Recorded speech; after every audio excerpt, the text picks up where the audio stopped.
The same studio that paid Adam Sandler $20 million a movie was quietly planning to replace him. 11 years later, he's the highest-paid actor in Hollywood. Here's exactly how he flipped it. In November of 2014, an email slipped out of Sony Pictures. The subject line asked which actor should replace Adam Sandler. Think about that. The studio that had handed him $20 million of film for over a decade was actively drawing up plans for a future without him. His last theatrical release had pulled in just $46 million at home. Critics had spent 25 years calling his movies some of the worst in Hollywood. On paper, the Sandler era looked finished. The studio that owned his entire back catalog had already decided he was a sunk cost. They were wrong, and the reason why goes back 2 full decades, to the night that nearly ended him the first time. January 1995, an NBC executive calls Lorne Michaels into his office and tells him Sandler and Chris Farley are off Saturday Night Live. The reviews were brutal. The weekly budget had ballooned to $1.5 million, and NBC was threatening to fire Michaels himself if things didn't turn around. Michaels pushed back. It didn't matter. Sandler was out. He was 28 years old, fired from the only stable job he'd ever had in comedy, with no backup plan. And here's the part that made it terrifying in 1995. Comedians who got cut from SNL went back to the clubs and never came back. That was the pattern. That was supposed to be his ending too. But Sandler had one card left. He'd shot a movie earlier that year, and 3 weeks after the firing, Universal released it. Billy Madison. Critics called it idiotic. Audiences didn't care it made $26 million on a $10 million budget. So Universal fast-tracked Happy Gilmore the very next year, and it pulled $41 million. Then the floodgates opened. The Wedding Singer brought in $123 million. That same year, The Waterboy grossed $186 million. By 1999, Sandler wasn't a question mark anymore. He was an A-lister who could reliably print $100 million at the box office on demand. Most actors stop right here. They take the roles, they cash the checks, they wait for the next one. Sandler did something completely different. In 1999, Sony's co-chairman Amy Pascal was chasing him hard. She believed Sandler was one of the only actors alive who could carry an entire studio's comedy slate by himself. So she offered him a first-look production deal right there on the Sony lot. Sandler took it, moved into the Judy Garland building in Culver City, and founded Happy Madison Productions, the name stitched together from Happy Gilmore and Billy Madison. The press treated it like a vanity project. They completely missed what he'd actually done. Sandler hadn't just signed a deal, he'd eliminated the need for an outside studio to ever profit off him again. And to see why that mattered, you have to follow the money.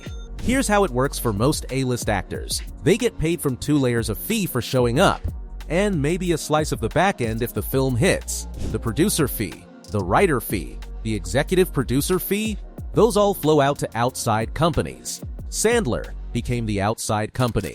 So on a Sony comedy with a $50 million budget that grossed $200 million worldwide, the math looked like this. $25 million as the actor, a producer fee through Happy Madison, a writer fee where it applied, and gross participation worth tens of millions more. One film. A single paycheck north of $50 million. He wasn't just starring in the movie, he owned the machine that made it.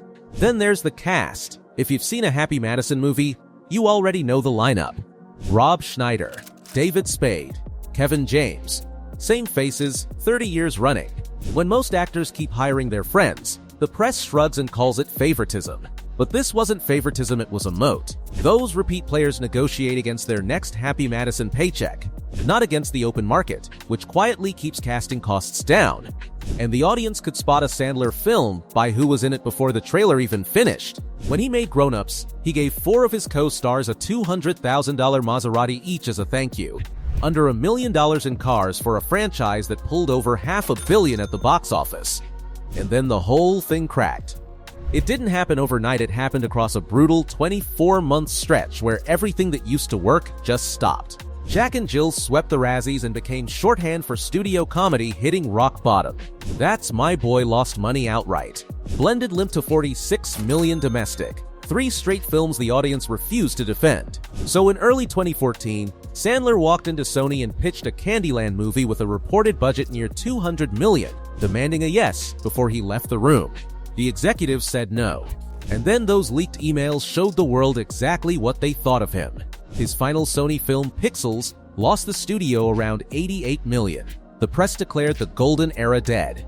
They had the story completely backwards, because months earlier, Sandler had already signed somewhere else. In October of 2014, Variety reported he'd inked an exclusive deal with Netflix, a streamer that hadn't produced a single hit original movie. The industry laughed. They saw a fading comedy star taking scraps. They could not have been more wrong. Sandler had spotted a gap nobody else saw. The box office measured opening weekends. Netflix measured something completely different: retention. How many people signed up to watch a film, and how many stayed. The exact movies Sony was discounting for soft openings were the movies Netflix was overvaluing for sign-ups. Same content, different metric, wildly different price tag. The first film almost sank it. The Ridiculous Six drew a cast walkout, and savage reviews. Critics called it the worst thing he'd ever made. Then, Netflix released the data. It had been the single most watched film on the entire service in its first 30 days. The critics weren't the audience. The audience Sandler had been building since Billy Madison was still right there. So Netflix doubled down. By 2019, over 83 million households had watched Murder Mystery in its first 4 weeks. The question stopped being whether the bet had worked. The only question left was how big it could get. In January of 2020, Netflix announced another 4-film deal with Happy Madison. Ted Sarandos said Sandler's films had generated more than 6 billion viewing minutes on the platform. The total deal value to Sandler reportedly landed somewhere between $400 and $500 million. Then came the knockout. Happy Gilmore 2 dropped on Netflix in July of 2025, nearly 30 years after the original. In 3 days, it pulled 46.7 million views, the biggest U.S. opening weekend of all time for any Netflix film. It racked up 2.9 billion viewing minutes, shattering the all-time streaming record. The man Sony was planning to throw away had just delivered the biggest opening of his entire career. Forbes named Adam Sandler the highest-paid actor in Hollywood for 2023 at $73 million. Then, it crowned him number 1 again for 2025. Twice on top in 3 years, the same man a studio had been quietly writing off. And when he finally returned to host Snell in 2019, he closed his monologue with a song about the firing. The last line went, "NBC said I was done. Then I made over $4 billion at the box office, so I guess you could say I won." Strip it all down and 3 decisions explain everything. He built his own production company instead of just cashing checks, so the fees other actors pay out, he paid to himself. He locked in the same crew for 30 years, a team cheaper than free agents and impossible to copy. And he read the streaming market years before anyone else, selling the exact films Hollywood was discounting to the one buyer who valued them most.